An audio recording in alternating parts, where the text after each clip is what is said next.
So y'all, I just came back from walking my dog, and I was listening to music, and I heard the J. Cole song. What's that song? It's like, "You the flower that I gotta protect." I don't know. I just stood on that lyric, and I just stood on that for a minute, and I just thought about, like, you are the flower that I have to protect, and like how delicate a flower is, and how easily like it could wilt. And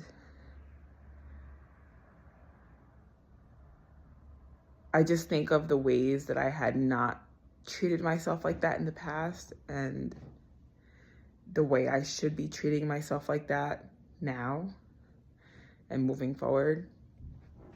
And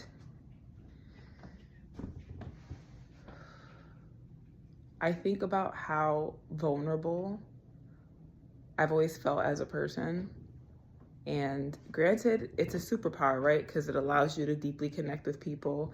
It allows you to be able to share the way you feel in a particular way that would relate to a lot of people, right? So it makes you able to deeply connect. It's a beautiful thing.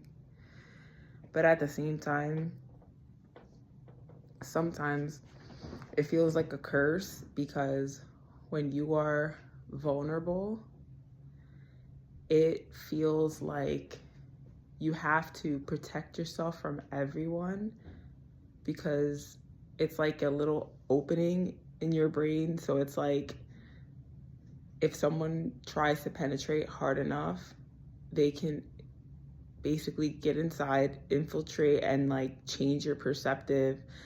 And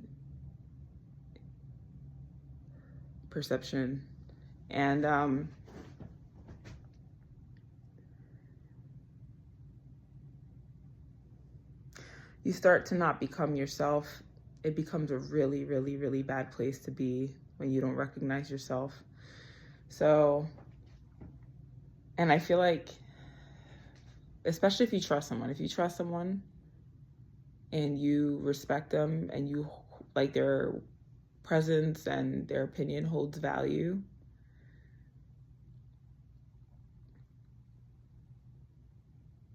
you're much more impressionable.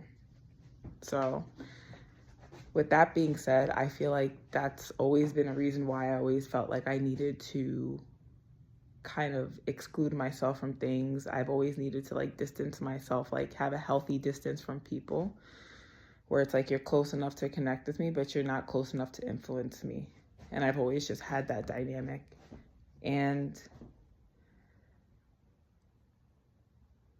it sucks sometimes, because it's like, it keeps you 1 foot in, 1 foot out of like everything, literally everything.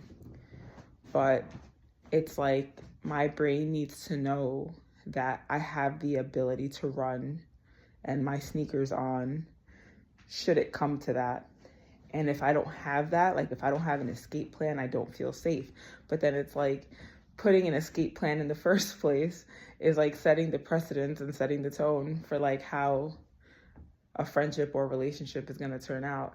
So I'm just letting you into like where my mind goes. Don't mind me. I'm like pacing. Like when I have a lot of thoughts, I feel like my brain is moving faster than my body, and I need to like, the only way I can really get my thoughts out is by like moving around a lot. So, yeah. I don't know. I feel like I just needed to share that. Like if anybody else relates to that, like that feeling of just feeling like you've always been super vulnerable to things, and like always felt like that gullible feeling, or felt stupid for not knowing, because you know that you're an intelligent person. That's the thing, right? And you don't understand why there's this like thing inside of you that once like someone like sniffs it out, it's like, you know, it's like, ugh, they got you by the for a little while, you know? So, yeah, I'm about done with my rant, but I just need to get that out there.